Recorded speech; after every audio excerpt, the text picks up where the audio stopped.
2011 മുതൽ 2016 വരെ ശ്രീ ഉമ്മൻചാണ്ടിയുടെ നേതൃത്വത്തിലുള്ള UDF ഗവൺമെൻറ് കേരളം ഭരിച്ചിരുന്നു.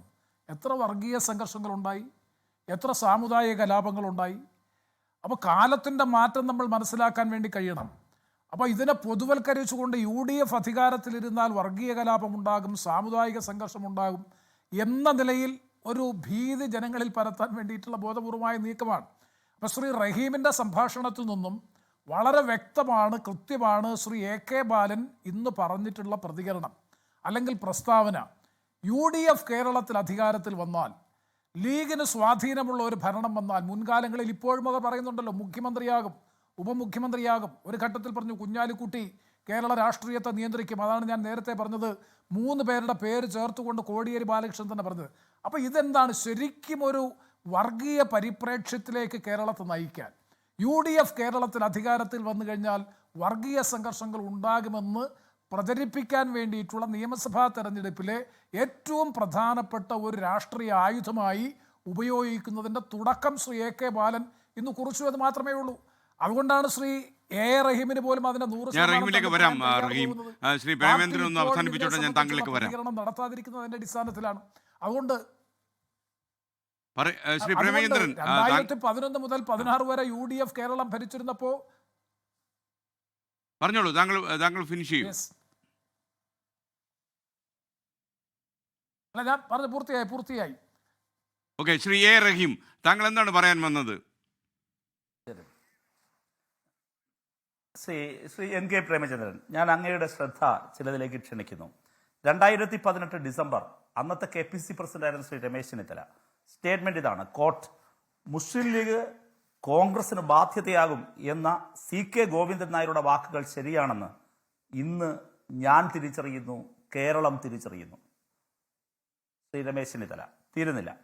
മുസ്ലിം ലീഗിന്റെ 5ാം മന്ത്രിസ്ഥാനം, കോട്ട്, മുസ്ലിം ലീഗിന്റെ 5ാം മന്ത്രിസ്ഥാനം കേരളത്തിന്റെ സാമൂഹിക അന്തരീക്ഷം അലങ്കോലമാക്കി. 33 സ്കൂളുകൾക്ക് എയ്ഡഡ് പദവി നൽകിയത് പ്രശ്നം രൂക്ഷമാക്കി.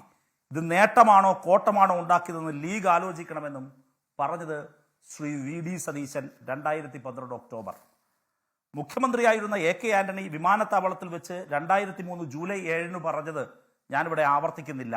അത് വലിയൊരു കാര്യമായി, മഹാകാര്യമായി AK ആന്റണിയുടെ വാക്കുകളെ അംഗീകരിച്ചുകൊണ്ടും പ്രോത്സാഹിപ്പിച്ചുകൊണ്ടും ഈ ചർച്ചയിൽ പാനലിലുള്ള ശ്രീ MT രമേശ് തന്നെ പറഞ്ഞു. അങ്ങനോട് ചോദിച്ചത് 2012 ശേഷം സ്ഥിതികളെല്ലാം മാറിയെന്നാണ്.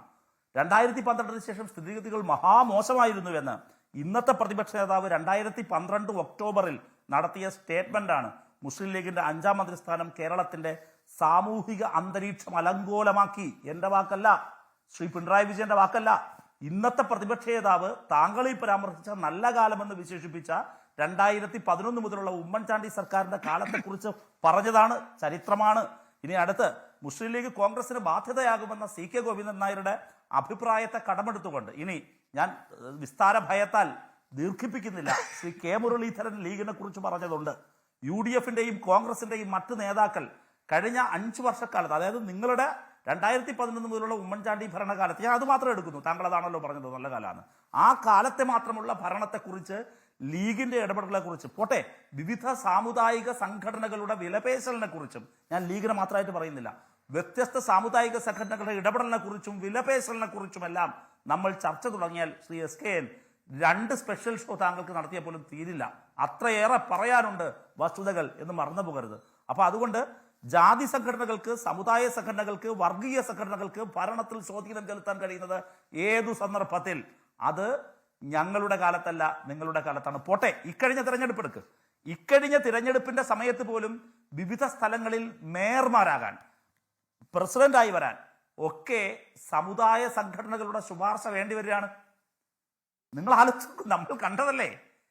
ഒരു കോർപ്പറേഷന്റെ ഭരണത്തിൽ മെരിറ്റ് അല്ല, പ്രാതിനിധ്യമല്ല, കോൺഗ്രസിന്റെ സമുന്നത നേതാവാണോ എന്നതല്ല, മറിച്ച് സമുദായം ചർച്ച ചെയ്യുന്നു. പണ്ടൊന്നുമല്ല ശ്രീ NK പ്രേമചന്ദ്രൻ, മെനിഞ്ഞാന്നത്തെ കാര്യം ഞാൻ പറയുന്നേ. അപ്പോൾ ഈ കോൺഗ്രസിന്റെ കയ്യിലേക്ക് ശാന്തമായി ഒഴുകുന്ന കേരളത്തെ, മതസ്പർദ്ധയില്ലാത്ത കേരളത്തെ, ഇന്ത്യയിൽ അങ്ങക്കറിയാലോ, വർഗീയ കലാപങ്ങളില്ലാത്ത, ബുൾഡോസർ രാജില്ലാത്ത, ഭക്ഷണം നോക്കി ആളുകളാരും കയറി വരാത്ത, ഇഷ്ടപ്പെട്ടവർക്കെല്ലാം പള്ളിയിലും ആരാധനാലയത്തിലും പോകാൻ കഴിയുന്ന ഏക സംസ്ഥാനമായ കേരളത്തിന്റെ സാമുദായിക അന്തരീക്ഷം ഇതുപോലെ നിലനിർന്നത് കൊണ്ടാണ് നമുക്ക് നിക്ഷേപങ്ങൾ കൊണ്ടുവരാൻ കഴിയുന്നത്, വികസനത്തിൽ ശ്രദ്ധിക്കാൻ കഴിയുന്നത് എല്ലാ ജനവിഭാഗങ്ങളുടെയും ക്ഷേമവും ഐശ്വര്യവും എല്ലാം സംരക്ഷിക്കാൻ നമുക്കിന്ന് കഴിയുന്നത്.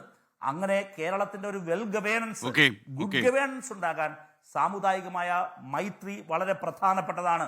ഇനി ഒരു കാര്യം കൂടി ഞാൻ പറഞ്ഞ് അവസാനിപ്പിക്കാം. കേരളത്തിൽ BJP വളർച്ച നേടിയതിനെ കുറിച്ച് ശ്രീ MG രമേശ് പറഞ്ഞു. ശരിയാണ്. എങ്ങനെയാണ് അവർക്ക് വളർച്ച നേടാൻ കഴിഞ്ഞത്? അവർക്ക് കേരളത്തിൽ ഒരു ശത്രുവിനെ ചൂണ്ടിക്കാണിക്കാൻ മുമ്പുണ്ടായിരുന്നില്ല. UDF എപ്പോഴെല്ലാം അധികാരത്തിൽ വരുമോ അപ്പോഴെല്ലാം ജമാഅത്തെ ഇസ്ലാമിയുടെയും പോപ്പുലർ ഫ്രണ്ടിന്റെയും എല്ലാം തന്നെ ഇടപെടലിനെ ശക്തിപ്പെടും. അവർ കൂടുതൽ തെരുവിലേക്ക് ഇറങ്ങും. അങ്ങനെ വരുന്ന സന്ദർഭങ്ങളിൽ ആ ശത്രുവിനെ ചൂണ്ടിക്കാണിക്കാൻ BJPക്ക് സാധിച്ചു.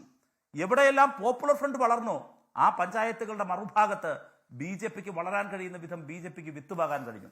അപ്പൊ യഥാർത്ഥത്തിൽ ഞാൻ ഒരു ചോദ്യം ചോദിച്ചപ്പോൾ ശ്രീ MG രമേശ് ഒഴിഞ്ഞു പോയല്ലോ. എന്തുകൊണ്ടാണ് ജമാഅത്തെ ഇസ്ലാമി RSS കൂടിക്കാഴ്ചയെ കുറിച്ച് MG രമേശ് മൗനം പാലിച്ചത്?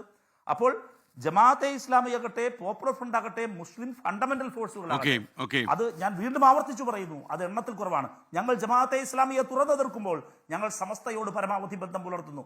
ഞങ്ങൾ ജമാഅത്തെ പോപ്പുലർ ഫ്രണ്ടിനെ തുറന്നെതിർക്കുമ്പോൾ ഞങ്ങൾ കാന്തപുരം വിഭാഗവുമായി നല്ല ബന്ധം സ്ഥാപിക്കാൻ ശ്രമിക്കുന്നു. അല്ലെങ്കിൽ ദക്ഷിണ കേരള ജമിയത്തുൽ ഉലമയുമായി ഞങ്ങൾക്ക് ഒരു വിരോധവുമില്ല. ഞങ്ങൾ എതിർക്കുന്നത് MESുമായി ഒരു വിരോധവുമില്ല. ഞങ്ങൾ തുറന്നെതിർക്കുന്നത് പോപ്പുലർ ഫ്രണ്ടിനോടും SDPIയോടുമാണ്. നിങ്ങൾക്ക് അവരോടുള്ള നിലപാടെന്ത്? ഞങ്ങൾ മതരാഷ്ട്രവാദം ഉപേക്ഷിച്ചിട്ടില്ല എന്ന് അവരുടെ അമീർ പറയുമ്പോൾ ഡിഫാക്റ്റോ അമീറായ ഇദ്ദേഹം പറയുകയാണ്, അല്ലെങ്കിൽ നവ അമീർ എന്ന് വിശേഷിപ്പിക്കാൻ പറയുന്നത് ഇദ്ദേഹം പറയുകയാണ് അവർക്ക് വേണ്ടി അവർ നല്ല ആളുകളാണ്, ഇപ്പൊ മതരാഷ്ട്രവാദം ഉപേക്ഷിച്ച് VD സതീശൻ പറയുകയാണ്. എന്താണ് ഇതിൽ നിന്ന് മനസ്സിലാക്കേണ്ടത്? അപ്പോൾ ഞങ്ങൾ ക്ഷേമം, വികസനം, നിങ്ങൾ വികസനത്തിലേക്ക് ചർച്ച വരൂ.